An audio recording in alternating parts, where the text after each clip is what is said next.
قرآن مجید سورہ بقرہ اللہ تبارک و تعالیٰ نے ارشاد فرمایا یا ایھا الذین آمنوا کتب علیکم الصیام، اے ایمان والو تم پر روزے فرض کیے گئے، کما کتب علی الذین من قبلکم، اسی طرح جس طرح تم سے پہلے لوگوں پر فرض کیے گئے تھے، لعلکم تتقون، تاکہ تم پرہیزگار ہو جاؤ، متقی ہو جاؤ، اللہ سے ڈرنے والے بن جاؤ، گناہوں سے بچنے والے بن جاؤ، اپنی زندگی کو رب رسول کے احکامات کی روشنی میں گزارنے والے بن جاؤ۔ روزہ ایک پریکٹس ہے، ایک مجاہدہ ہے، ایک جد و جہد ہے۔ جد و جہد کس چیز کی؟ اللہ کی رضا کے مطابق اپنے آپ کو ڈھالنے کی جد و جہد ہے۔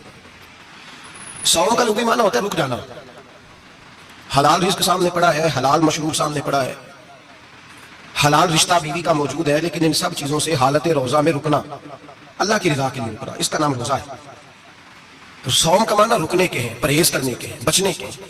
ہر چیز موجود ہے لیکن اللہ کا حکم نہیں ہے تو لہٰذا کھا نہیں سکتے۔ تو رب فرماتے ہیں جب جائز چیز ہے تو میری مرضی کے بغیر میرے حکم کے نہیں کھا سکتا، تمہیں رکنا ہے تو حرام کیسے کھا لیتا ہے؟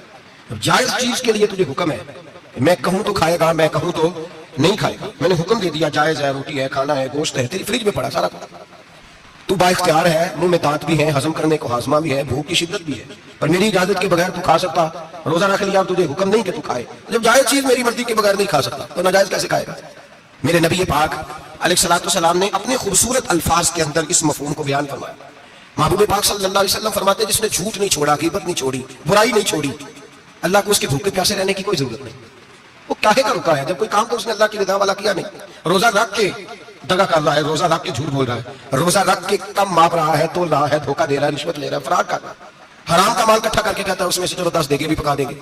وہ بھائی جو کام اللہ نے تجھے کرنے کا حکم دیا تھا جب تو وہ بجا ہی نہیں لا رہا، مقصد روزہ ہی تو حاصل، لعلکم تتقون۔ روزے کا مقصد یہ ہے کہ تو پرہیزگار ہو جائے۔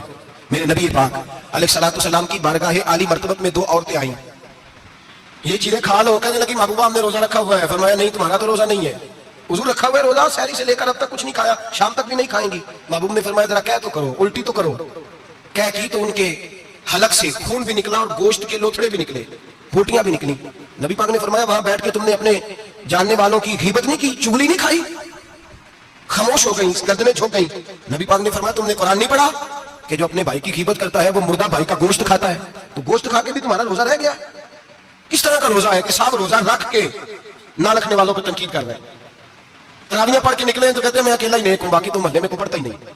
یہ کیسا تیرا روزہ ہے کہ تو روزہ رکھ کے تو اس کے مقصد کو نہیں سمجھا؟ لعلکم تتقون۔